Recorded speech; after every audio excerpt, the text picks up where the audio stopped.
Hello everyone, I'm Dr. Alexandra Doig and I'm the author of Audrey's Adventures, and I'd like to welcome you back to my mini workshop series for young writers.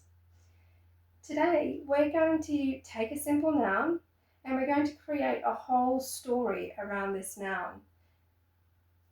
This is an exercise that is going to show you how to create a scene that is so descriptive with shapes, colours, sounds that your reader will actually feel like they're inside the scene.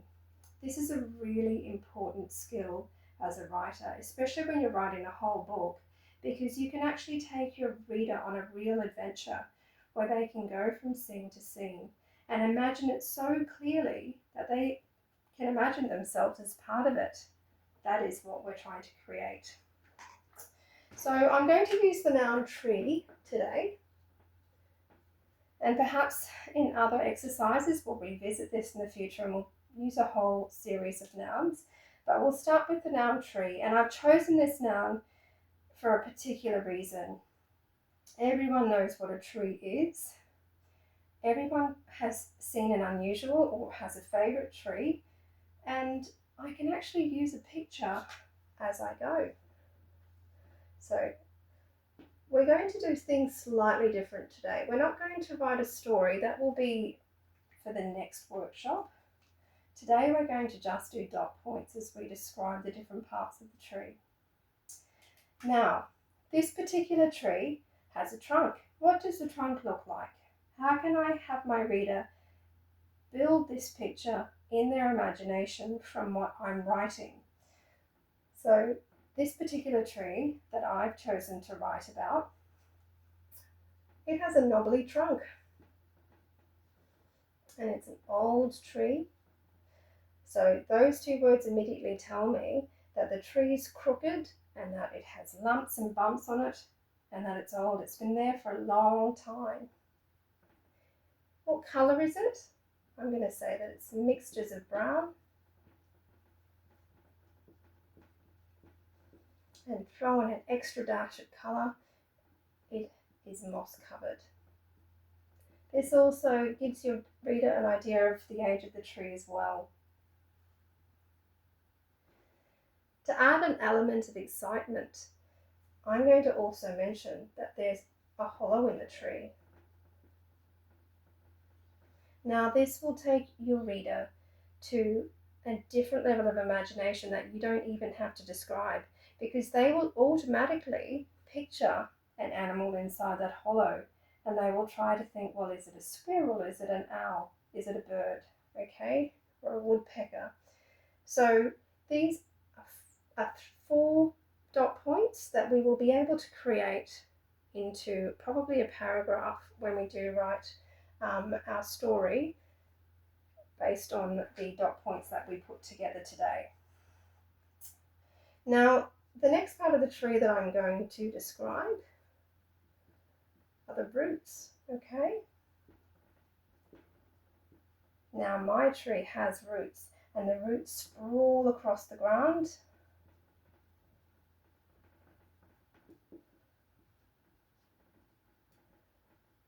In search of water, because that's what trees that have roots above the ground do. Okay, now one more element of surprise for your reader is that there is a hole, okay, and that this could be a hole to a burrow for a rabbit, or it could be the hole to a fox's den.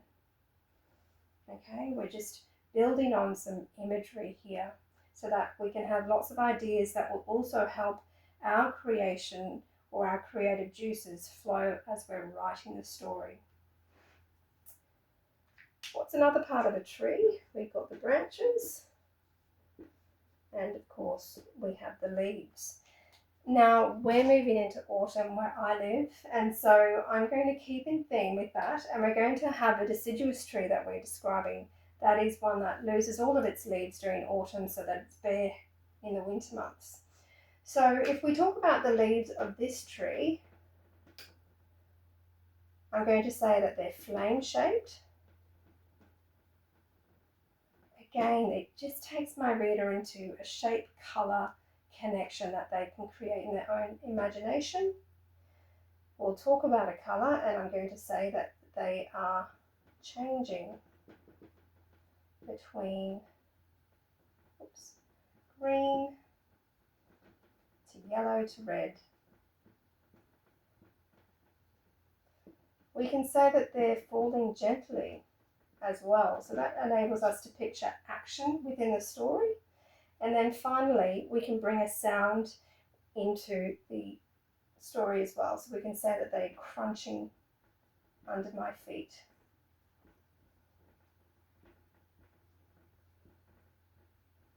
Okay. And finally, we can talk about the branches. Now, this is a fair amount for your reader to be able to create their picture and the image of the tree from. So I'm going to have a bit of a twist from just description with the final part of this tree. I love the idea that as the days become shorter and the branches lose their leaves, that they're stretching out to meet the fading autumn sunlight. So this gives, we call it a personification, where an object that isn't alive is moving or acting as though it is alive. And we'll go through what are called literary devices at another stage, okay? But we're going to use personification so that the branches are stretching.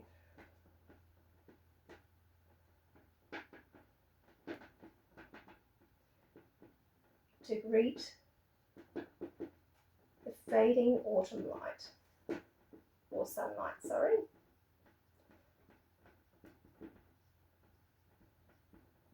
Okay. And that's it. So we've described this tree. You can see that from so many of these things, like the hollow, the hole in the roots, that we can actually build more story from this. We can talk about a family of rabbits that live under the tree. We can talk about a family of owls that live in the hollow, or squirrels that live in the hollow. So this can set the scene of a story, or it can be the entire story if we make the tree the star of the story. So for example, say that every day as I walk through the park on the way to school, I pass the big oak tree. And then you describe this oak tree. And from there, you may mention something about the family of rabbits that live beneath the tree, and then your story can end. This allows you to write a story where it flows and where you don't have to stop and think and have lots of breaks along the way, because you already know what you're writing about. And it also allows you to build on your story because it has different ideas to build on from there.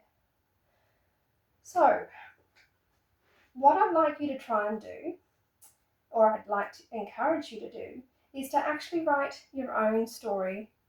It might be based on this particular tree description, or you might come up with a tree that you love, or a different sort of tree. It could be a palm tree that you've seen when you're on holidays in the tropics,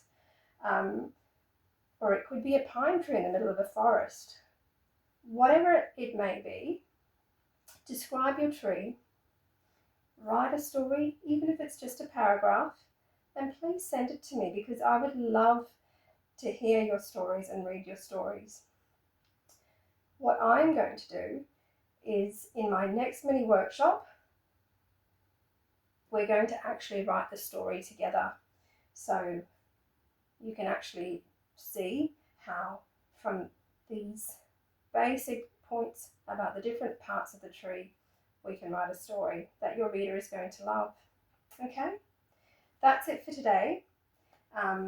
Thank you so much for listening. You can see this video on YouTube. It's at Alexandra Doig Author. I'm also going to start doing some audio books for the books that I've written for Audrey's Adventures.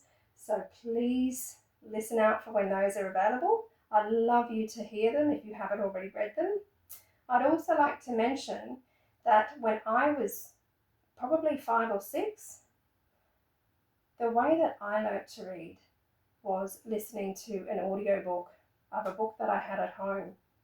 And it was a book of a TV series. I don't know if any of you're probably too young to know the series Elf the Alien, but I'd seen the TV series, I had a book, and then I had a little cassette tape of the audio for the book.